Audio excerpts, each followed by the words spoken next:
Greetings and welcome back to Angry Gravity Falls. Who haven't heard about it? And who doesn't like it? It's a simple answer really. No one. Gravity Falls was created by Alex Hirsch back in 2012. No relations to the movie, thank goodness. Alex Hirsch introduced something to the world of cartoon that no one else had done before. Or at least not to this extent. Gravity Falls introduced mystery, hidden messages, suspense, and incredible likable characters. This show made so much and did it so well that people actually started to believe that cartoons had never been better. Poor fools, we all know the 90s is where it's at. So today I decided to count down the 13 best episodes of Gravity Falls. Why 13, you might ask? Well, because Halloween, and 11 is just such a weird number. So a few ground rules before we begin. Excuse me one moment. Greetings everybody, Brian EMP here and welcome back to more Hopes, Thoughts and Theories. Today we are going to talk about— Hey you! Get away from there! Shit! Yeah, you better run. Now what's this? Hopes and thoughts, eh? Oh, how delightful. What are we going to talk about next? Feelings? Well, enough of this shit. I'm getting a nausea for just being here, so I'll make it quick. The 3 things I'm going to base my top 13 list on is story, comedy, and of course mystery, as I believe these are the core elements of Gravity Falls. We good? Now back to the couch. There we go. Now remember, you might not agree with all of the entries on this list, and that's completely fine. Your opinion is most likely different. You poor, sad, pathetic soul. Anyway, let's begin the countdown. Number 13. Boys Crazy. Boys Crazy. This episode is mostly here for its major comedy value. I mean, the whole idea of boy bands being cloned, the perfect capturing of tween girls and their obsession with these idols. It's simply spot on and funny all the way.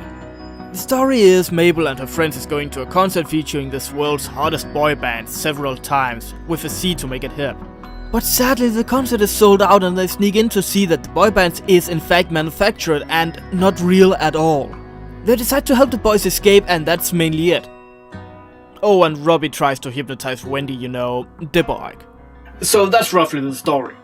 The funniest part of the episode is probably the fact that Disney is sort of making fun of the Jonas Brothers, one of their more evil creations. And probably also One Direction and hell, even boy bands in general. Another thing I find funny is the fact that how easily these shows can manufacture fake boy bands and make them sound just like real ones. There is probably more to this than meets the eye.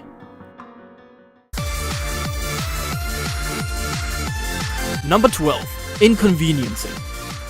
This is one of the episodes that just hooked me to the franchise. It's simply amazing. It has everything: comedy, mystery, character building. And it is also one of the first episodes to really portray what awaits us later in the show. Dipper's crush on Wendy, the mysterious occurrences in Gravity Falls, and of course, it is actually creepy at first, but then it turns sort of silly. Something I have to admit is really nice. The episode also tackles some real life events such as the younger kids trying to act older and tougher to impress some teenagers. It's simply a great episode, and the only reason it's so low on the list is because the show had so much more in store for us. Get it? Store? Convenience store? Yeah, I'm sorry. Number 11. Scaryoke. Here's an episode that's so often overlooked. And why is that anyway? Scaryoke is simply a great episode in my opinion. This is the best way to start off a new season. It practically has everything. Laughs, honor, jokes, even zombies is thrown into the mix. Without ripping off Walking Dead. I mean, come on, that alone is impressive. In this episode, the Pines is honored as the heroes of the city until the FBI comes in to look for abnormalities. And of course, Dipper is more than eager to help out, but Stan doesn't want him to do so. And it results in Dipper raising the dead in order to impress the agents. Oh, and this scene. Raise the dead. And what did you do? Raise the dead. The episode is just great. Dipper and Mabel trying to survive the best they can, Stan actually being badass and revealing the fact that he knows about the abnormalities in the town, and he only wanted to protect the kids from it. Honestly, the zombies, color coordination, the pace, everything is just great. And the fact that Alex Hirsch was allowed to make something like this for children is just astonishing. Number 10. Susan the Real Girl. Hey kids, who likes Freddy Fazbear? Apparently quite a lot of tweens do. Yeah, I was kinda shocked to see how many under the age of 16 had an interest in Five Nights at Freddy's. Zeus and the Real Girl is just a great episode. Zeus has to find a date for his cousin's wedding, but like quite a lot of us nerds, girls isn't exactly his strong side. Usually when I approach them, they run away in fear. Seeing that Zeus has no skills with females, he decides to get a dating sim game where we are introduced to Giffany. Giffany? Or maybe it's pronounced Giffany? I was never really sure. And that's just great. Is it GIF or GIF or GIF? A lot of people debate, but what is the answer exactly? It's just a great episode. Zeus trying to get a date for his cousin's wedding. And the terror of the AI being in blind love with you and have to erase the competition. Oh, and they also throw in Freddy's Pizza in there. That's nice of them. True, it might just be an attempt to get in on the Five Nights at Freddy's popularity. But it's still great. Number 9. Gideon Rises. Insert the chant from Dark Knight Rises here. Gideon Rises is probably one of the better written episodes of Gravity Falls. More mysteries unveiled. We have giant robots, the grappling hook from episode 1, and of course what could seem to be the end of Gravity Falls. It's simply a masterpiece of an episode. We also see what Stan has been doing behind the vending machine as we saw him go behind in episode 1. Now that is continuity, people. Show something in the very first episode only to unveil it in the very last episode. The grappling hook makes a return and they even use it. I mean, that is pure continuity. Not like Teen Titans Go where the word but is apparently continuity because the character says it in one episode. Gideon Rises is an episode you have to watch. Number 8. Sock Opera. How can you make sock puppets great? Well, ask the Muppets, but Gravity Falls does a good job too. Mabel has yet another crush, no surprise there, and everybody helps her to impress this sock-loving guy by putting together an insane sock puppet opera. Meanwhile this is happening, Dipper is on a breakthrough to find the author, but he has to strike a deal with Bill Cipher himself. I swear that guy is amazing, full of energy, unpredictable, and of course batshit crazy. It's no surprise that this episode is great. Bill in a human body, Dipper and Mabel trying to stop Bill from destroying the journals. Those amazing facial expressions that Dipper does with his sock puppet. And the ending is just great. Number 7. Firefighters. To be completely honest, this is probably my favorite episode out of all the episodes. The references to Street Fighter, Donkey Kong, Mario, Final Fight, Pac-Man, you name it. The reason it's so high on the list is simply the fact that it is every 80s and 90s kid's childhood rolled into an action-packed, fun-filled 20 minutes of pure awesomeness. Oh, and also the joke about Capcom's name giving to Street Fighter titles. Just pure amazing. Rumble McSkirmish as they call him, the main character in the episode is a fighter much like Ryu, Ryu. Honestly, the right pronunciation is Ru, as in the Japanese letter Ru, meaning dragon. But that name has always been debatable and always will be.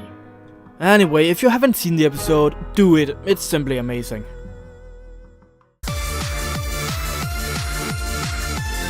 Number 6. Northwest Manor Noir. Here's an idea. How about taking the most hated character in the entire show and make her interesting? Well, that's what they did in Northwest Manor Noir. It's probably not so unknown that Pacifica was one of the more hated characters of season 1. She was basically Mabel's better than her in any way rival. You know, like Mandy and Bunny from Totally Spies and Kim Possible. But Alex Hurst probably thought that this cliche was already done to death and decided to give us a reason as of why Pacifica acted like she did. The entire background of her family is simply intriguing, the reason why Pacifica has to be better than others, the whole scenario of her relationship to her family, it's great. This episode is a great example of how to make a cliche into something better.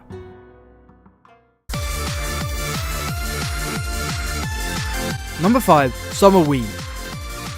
Yeah, I don't think you can have a top 13 list on Halloween without mentioning Summerween. The town of Gravity Falls simply loves Halloween so much that they decided to make Summerween, Halloween and Summer. Dipper and Mabel is apparently the masters of disguise since they use twin power to make adorable and amazing costumes. But there's something lurking in the dark, the Summerween trickster.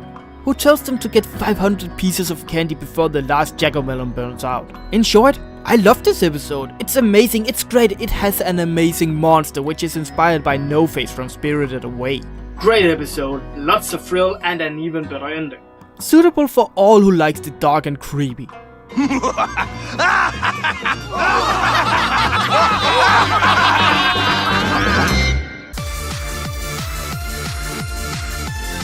Number 4.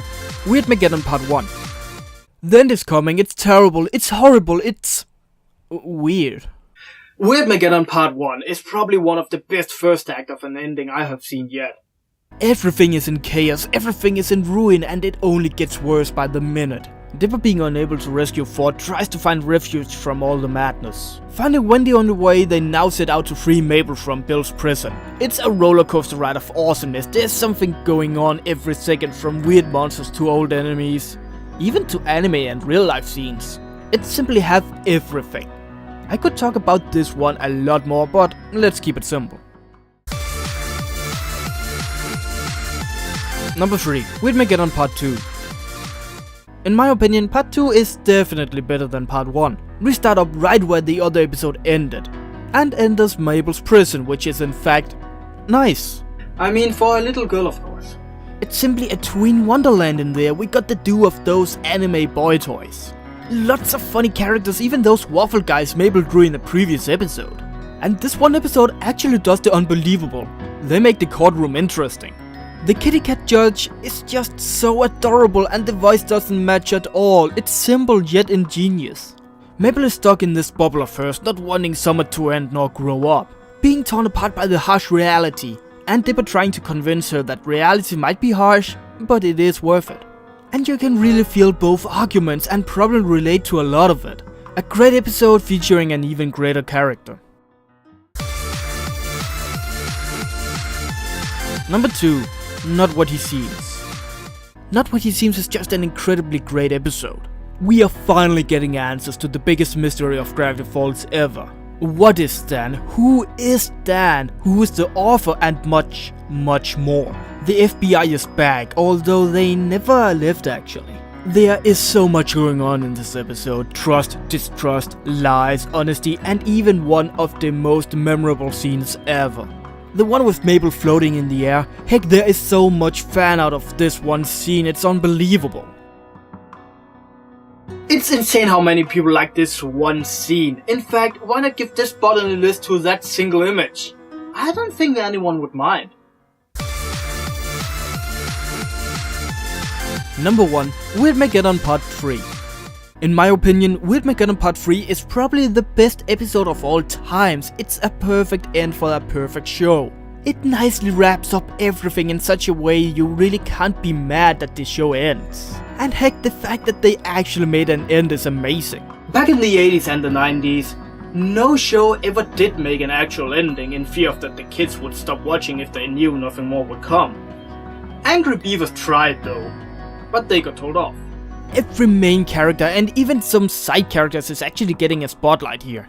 It is sad that it is the end, but at the same time, it's so darn well made that you can't help but feel happy. The journey, the mystery, hell, even the community was amazing in this show. Every single dedicated fan had one or more thing to say about this show. So that was the top 13 best episodes of Gravity Falls. I hope you enjoyed it and... oh no. There's only one episode left of Angry this year? And let me tell you something. It's going to be scary. So, please send help and good night.